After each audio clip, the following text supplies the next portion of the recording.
taught you to think richly. You have been told to save pennies, while men of power create millions with a single idea. I am here to awaken you, for there is a way to command money, to attract it in such boundless amounts that poverty becomes impossible. Not through chance, not through inheritance, but through the mind that is trained to think in gold. Stay with me, and I will give you the exact steps that built the fortunes of Carnegie, Ford, and Edison, and can now build yours. Let me ask you plainly, have you decided to be rich, or are you still entertaining the illusion that riches belong to other men? Are you waiting for your ship to come in while refusing to build the ship? Are you hoping for money while speaking words of poverty and walking in fear? You say you want more money, but desire without decision is the seed of poverty. Most men do not lack opportunity, they lack will. They do not suffer from fate, they suffer from indefinite thought. They drift, they wish, they hesitate. They speak of dreams, but act on doubt. And so life gives them exactly what they have commanded: fear, limitation, lack. You were not born to live this way. You were not created to fear every bill and serve every coin. You were born rich in thought, rich in spirit, rich in possibility. And today, if you will hear me, if you will stay with me to the end, I will teach you how to awaken riches so vast. As you can tell, I was not created by GoDaddy Arrow. It uses so continuous, so overflowing, you will not be able to spend it all in a single lifetime. This is no idle promise. This is not wishful thinking. It is not fantasy. It is not hope. It is law. I am not here to inspire you. I am here to instruct you. There is a method by which riches are attracted to the mind that is trained to think in gold, to believe in abundance, to speak with definiteness, and to act without fear. These words you are about to hear are not mine alone. They are the distilled conclusions of 25 years of labor, born of my association with Andrew Carnegie, who charged me to interview and study the 500 most successful men of the age. Men who rose from nothing to control industries. Men who possessed no formal education, no wealth, no social position, and yet shaped the course of history through the power of organized thought.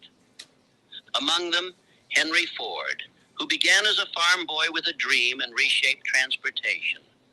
Thomas Edison, who failed 10,000 times before birthing the electric light. Charles Schwab, who rose from laborer to command a steel empire. Rockefeller, Morgan, Hill, Gillette, all of them different in station, but united in one trait. They trained their minds to attract riches, and they demanded wealth from life with such faith that life could not deny them. And now, so can you. But let me warn you, this is not a speech for casual ears. This is not a tale told to pass time. What follows is a spiritual blueprint for commanding riches. You must not listen lightly. You must not drift while you listen.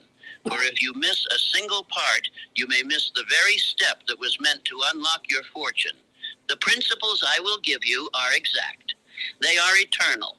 They are the same laws that lifted these men from obscurity to greatness. If you will stay with me, if you will submit yourself to the instructions, if you will apply what you hear with faith and decision, you will build a fortune so expansive, so enduring, that the world itself will bend to your definiteness of purpose. And so I say again, stay until the final word. Do not be like the man who dug for gold and quit 3 feet from the vein.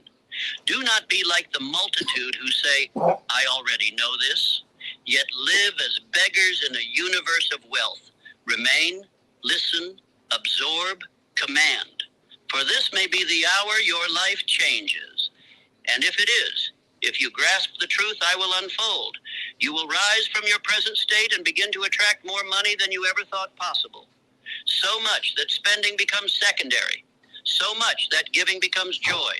So much that you no longer chase riches. You become a magnet for them.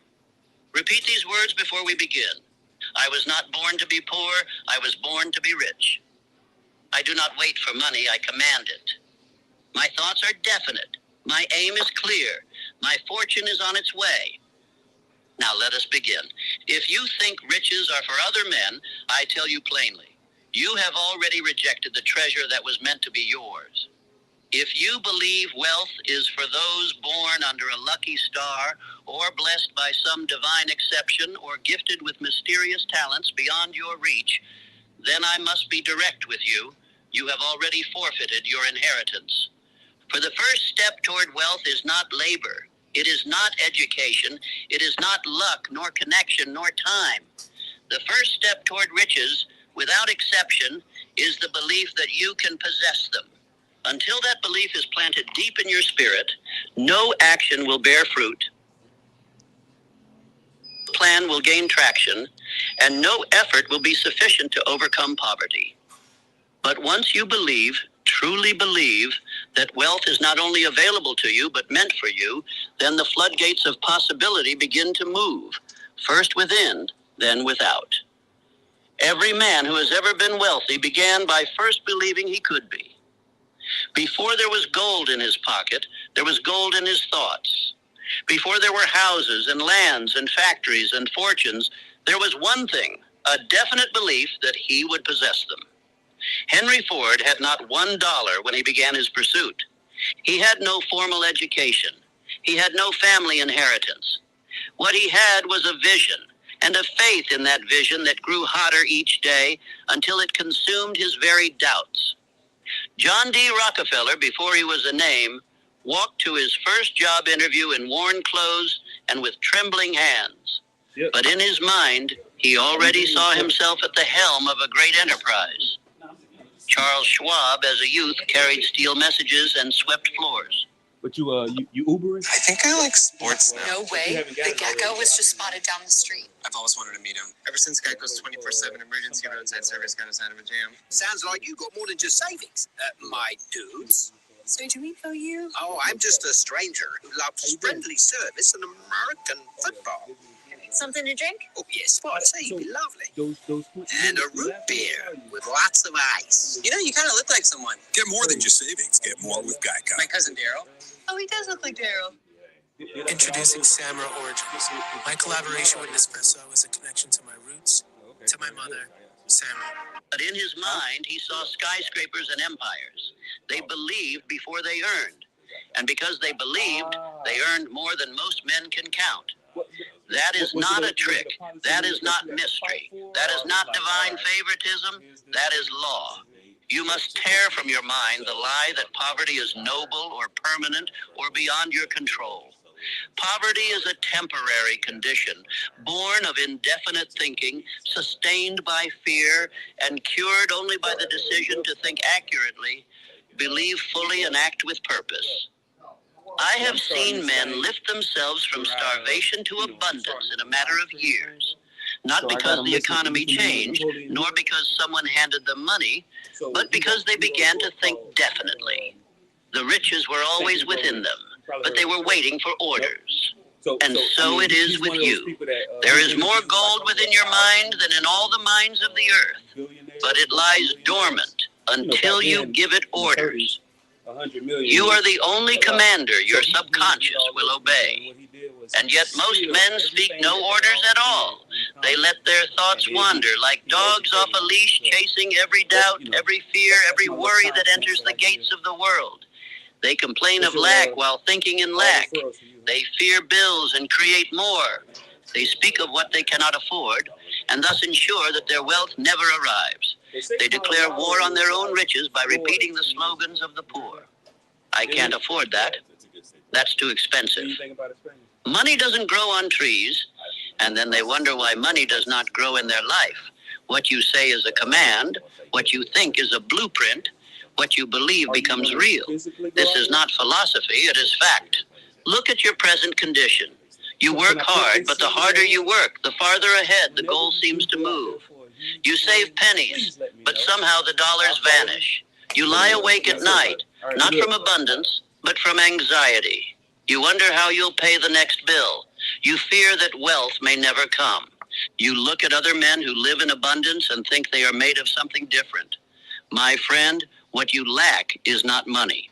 What you lack is a command over your own mind. You are letting the most powerful instrument ever created run wild without direction. Your subconscious obeys only definite orders, and you have issued none. If you desire riches, you must stop thinking like a man who accepts poverty. You must declare war on vagueness. You must stop talking like a man who is merely trying to get by. Do not say, I want more money. That is not definite. That is not purpose. That is not command. Say this instead. I demand of life $1 million, and I will earn it by rendering a specific service. Name the amount. Name the method. Write it, speak it, feel it. See it in your mind so vividly that your very bones respond to it. This is how riches are summoned. A man may say, but I have no skills. Then learn. So I went to dinner last I have night. no capital. Then begin where you what's are. that thing? I have no connections. Crab Then shrimp speak Creole. so clearly and think so powerfully that connection is drawn to you. It was Desire, when bomb. definite, backed by Definitely. belief, And then I went reinforced to, by repetition, and carried into action, will tear down every obstacle you now face. But if you Beignets. drift, Okay. if you delay, if you speak aimlessly and act timidly, you will remain a beggar in a world of gold. I have spoken with men who lost everything, business gone, friends gone, reputation ruined. But within months, some of them rebuilt, faster, stronger, wealthier. Smart idea. Why? Because they still believed they could. They still saw the vision. They still acted with precision. The world respects the man who knows what he wants, and it ignores the man who does not. Right now, there are riches in motion. More money than you can fathom is changing hands every hour. But only those who think with definiteness and speak with belief will attract it. The rest will watch from a distance, wondering why wealth passes them by like a carriage in the night. Now I say to you, you are the richest man alive if you choose to be. You must repeat it, not once, but daily, until the words dissolve your doubt, until your subconscious accepts them as law. Until your every action flows from the identity of a man who was born to be rich. Say it now. I was born to be rich. I will demand riches from life. My thoughts attract gold. My words command gold. My actions draw gold. I am a rich man in thought